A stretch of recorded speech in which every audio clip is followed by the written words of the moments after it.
Hi friends, இன்றைக்கி நம்ம சேனலில் பேக்கரி ஸ்டைலில் கிறிஸ்பியான காலிஃப்ளவர் பக்கோடா எப்படி செய்கிறதுன்னு பார்க்க போகிறோம். இது ரொம்ப ஈஸியாக சுலபமாக செஞ்சிடலாங்க.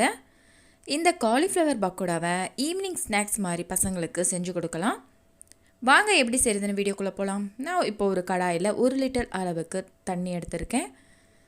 அதோட கொஞ்சமாக கல் உப்பு சேர்த்துக்கலாம்.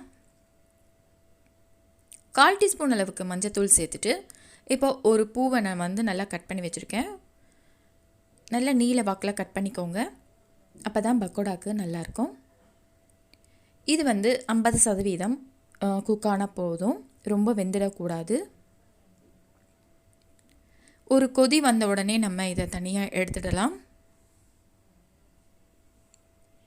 இப்போ நம்ம காலிஃப்ளவரை தனியாக எடுத்துடுங்க, நல்லா வடிகட்டிடலாம். தண்ணி கொஞ்சம் கூட இருக்கக்கூடாது. இதை 2 வாட்டி நல்லா பச்சை தண்ணியில் அலசிக்கோங்க. இப்போ ஒரு பாத்திரத்தில் 2 வாட்டி நல்லா அலசிட்டேன் நான் காலிஃப்ளவரை. இப்போ ஒரு பாத்திரத்தில் சேர்த்துடலாம். இப்போது 4 டேபிள் ஸ்பூன் அளவுக்கு நான் சோள மாவு சேர்க்குறேன். கார்ன்ஃப்ளவர் மாவு சேர்த்துக்கோங்க. நல்லா கிறிஸ்பியாக கொடுக்கும் இந்த சோள மாவு நமக்கு. கரெக்டாக 4 டீஸ்பூன் சேர்த்துக்கோங்க. அதோட 2 டீஸ்பூன் அளவுக்கு மைதா சேர்த்துக்கலாம். மைதா சேர்க்குறதுனால நல்லா ஒரு கோட்டிங் கொடுக்கும். 2 டீஸ்பூன் அளவுக்கு மைதா சேர்த்துக்கலாம். 1 டீஸ்பூன் அளவுக்கு மிளகாய் தூள் சேர்த்துருக்கேன். இப்போது கலருக்காக ஒரு 2 டீஸ்பூன் அளவுக்கு காஷ்மீர் மிளகாய் தூள் சேர்த்துக்கலாம். இது காரம் அதிகமாக இருக்காதுங்க. இப்போ இந்த மசாலா கரம் மசாலா சேர்த்துக்கலாம். 1 டீஸ்பூன் அளவுக்கு கரம் மசாலா சேர்த்துருக்கேன். இப்போது இந்த மசாலாவுக்கு தேவையான உப்பு மட்டும் சேர்த்துக்கலாம். ஏற்கனவே நம்ம உப்பு போட்டு வேக வச்சுருக்கோம்.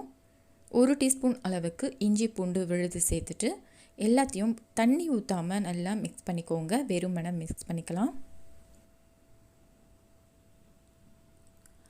மாவு காயோட நல்லா ஒட்டணும், அந்த அளவுக்கு நல்லா மிக்ஸ் பண்ணிக்கோங்க. நல்லா மிக்ஸ் பண்ணியாச்சு. இப்போ கொஞ்சம் கொஞ்சமாக தண்ணி தெளித்து காயை நல்லா மிக்ஸ் பண்ணிக்கோங்க. நல்லா அதிகமாக தண்ணி சேர்த்துடக்கூடாது, அப்புறம் சதன்னு ஆகிடும். அப்புறம் கிறிஸ்பியாக இருக்காது காலிஃப்ளவர் பக்கோடா. அதனால் கொஞ்சம் தண்ணி இல்லாமல் பார்த்துக்கோங்க. கொஞ்சம் கொஞ்சமாக தண்ணி தெளித்து பிசைஞ்சிக்கலாம். இப்போ எல்லாத்தையும் நல்லா கலந்து வச்சாச்சுங்க. ஒரு 5 நிமிஷம் போல் இருக்கட்டும்.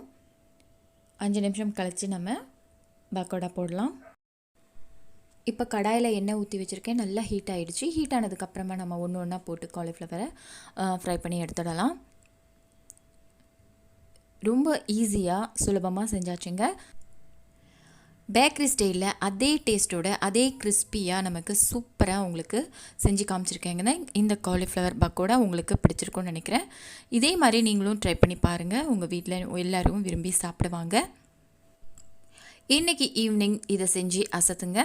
இந்த வீடியோ உங்களுக்கு பிடிச்சிருக்கும்னு நினைக்கிறேன். பிடிச்சிருந்தா லைக் பண்ணுங்கள், ஷேர் பண்ணுங்கள். உங்கள் ஃப்ரெண்ட்ஸ் ரிலேட்டிவ்ஸ் எல்லாருக்கும் ஷேர் பண்ணி விடுங்க.